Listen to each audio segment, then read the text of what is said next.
Christmas Eve, Fayetteville, West Virginia, 1945. A family of 12 settles in for a night after opening presents and celebrating the holiday. Just hours later, their home is engulfed in flames. 5 children vanish. No bodies are ever found. And more than 80 years later, one question still haunts the mountains of West Virginia. What really happened to the Sodder children? George and Jennie Sodder were respected members of the Fayetteville community. Originally from Italy, they had built a successful life in southern West Virginia and were raising 10 children. George owned a thriving trucking business, and by all accounts, the family was doing well. But according to family members, there had been strange events leading up to Christmas of 1945. George was outspoken against Italian dictator Benito Mussolini, which reportedly caused tension within parts of the local Italian community. One insurance salesman allegedly warned him that his house would go up in smoke and that his children would be destroyed.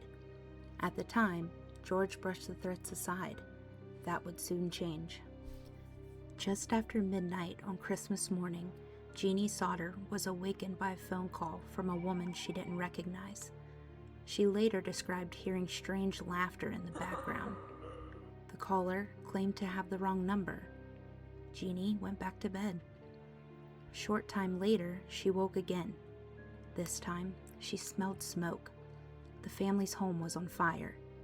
Panic erupted. George and Jennie managed to escape. 4 of their children also made it out alive. But 5 children, Maurice, Martha, Louis, Jeannie, and Betty, were believed to still be inside the burning house. George desperately tried to save them.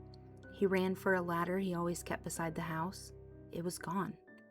He tried using one of his coal trucks to reach the second floor. Neither truck would start, despite working perfectly the day before. Within minutes, the house collapsed into a blazing pile of rubble.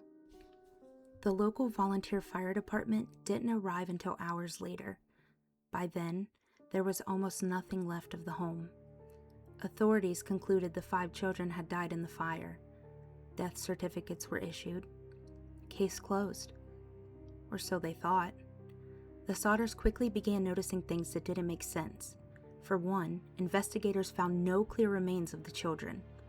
The family struggled to believe that 5 bodies could completely disappear in a fire that burned for such a short period of time. Then came even stranger discoveries. The ladder that had vanished during the fire was later found down an embankment away from the house. A telephone repairman determined that the family's phone line hadn't burned. It had been cut. And witnesses claimed that they seen suspicious people around the property before the fire began. As the months passed, reports started coming in from across the country. A woman who operated a hotel in Charleston claimed she saw children resembling the missing Sodder kids shortly after the fire. She said they were accompanied by adults who appeared to be of Italian descent. Other sightings were reported in Missouri, Texas, and Florida. None could ever be confirmed. But to George and Jennie, they offered hope. The family became convinced that the fire had been set deliberately. Their theory? Someone had kidnapped the children and used the fire to cover it up. Then, in 1968, more than 20 years after the fire, a shocking piece of evidence arrived in the mail. It was a photograph of a man in his 20s. On the back was written, Louis Sodder. The man strongly resembled what Louis might have looked like as an adult. George and Jennie hired private investigators. They chased leads for years, but the sender was never identified, and the photograph's authenticity was never proven. The Sodders refused to let the case die. For decades, a massive billboard stood near Fayetteville displaying the faces of the missing children and offering a reward for information.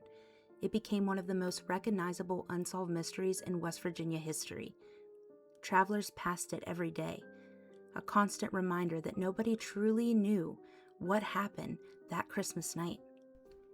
Today, there are 2 major theories. Theory 1, the children died in the fire, and investigators simply failed to recover enough remains to prove it. Some modern researchers believe this is the most likely explanation. Theory 2, the children survived and were abducted.